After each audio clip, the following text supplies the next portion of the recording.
Peu de temps après notre rassemblement de l'année dernière, le Covid-19 a déferlé sur la planète.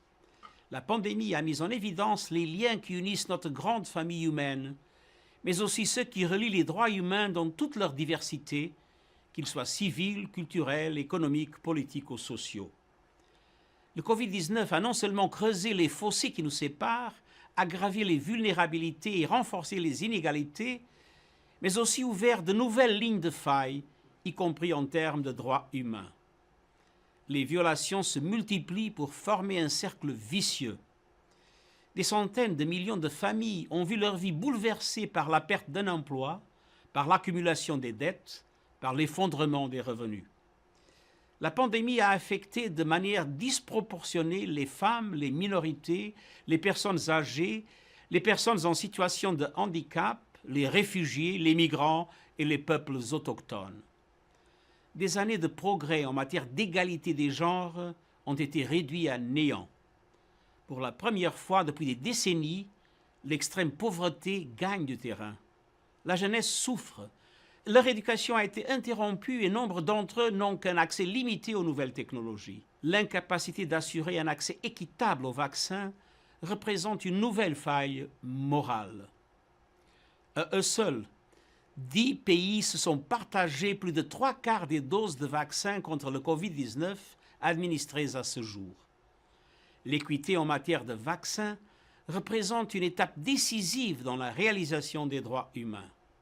Le nationalisme vaccinal nous renvoie en arrière.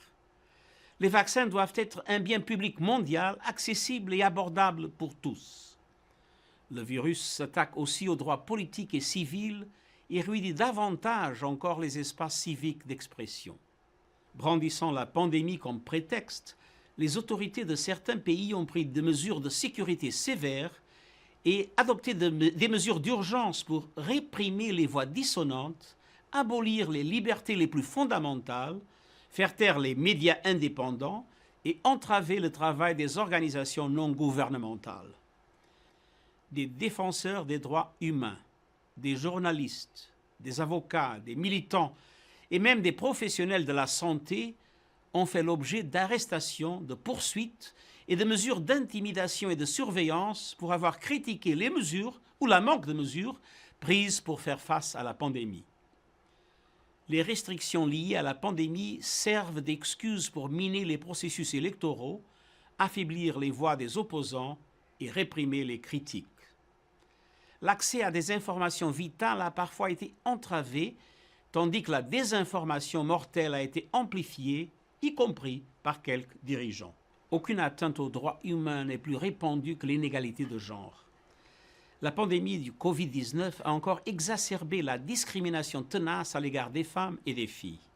La crise a un visage féminin.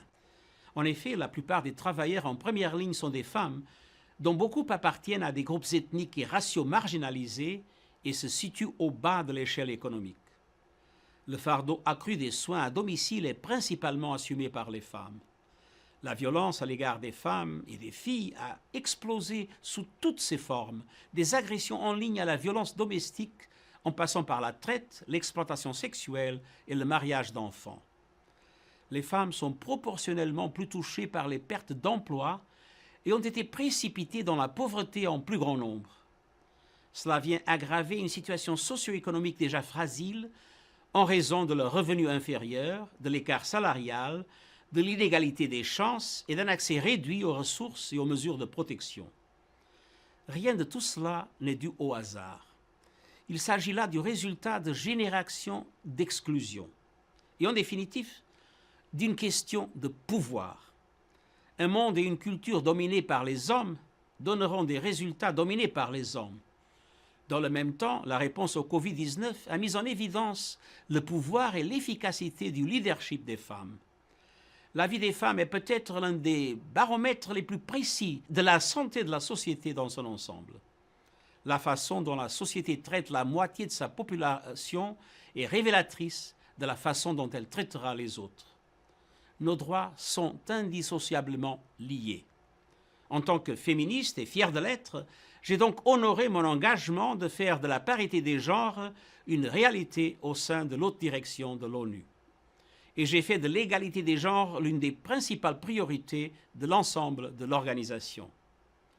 Cette responsabilité ne relève pas d'une seule personne ou d'une seule entité. Si nous voulons être une organisation internationale inclusive, crédible et efficace, nous devons toutes et tous y contribuer. Je suis déterminé à en faire beaucoup plus. Notre appel à l'action en faveur des droits humains vise en particulier à abroger toutes les lois discriminatoires dans le monde et assurer aux femmes l'égalité en droit en matière de participation et de représentation dans chaque secteur et à chaque niveau par des initiatives ambitieuses, notamment des mesures temporaires spéciales comme les quotas. La réalisation de ce droit sera bénéfique pour nous tous. Les problèmes qui ont été créés par les hommes, je dis bien par les hommes, ne pourront être réglés que par l'humanité tout entière. Mais ces solutions ne pourront être trouvées que dans le cadre d'un partage de pouvoir et de la prise des décisions et du respect du droit de chacune et de chacun d'y participer sur un pied d'égalité.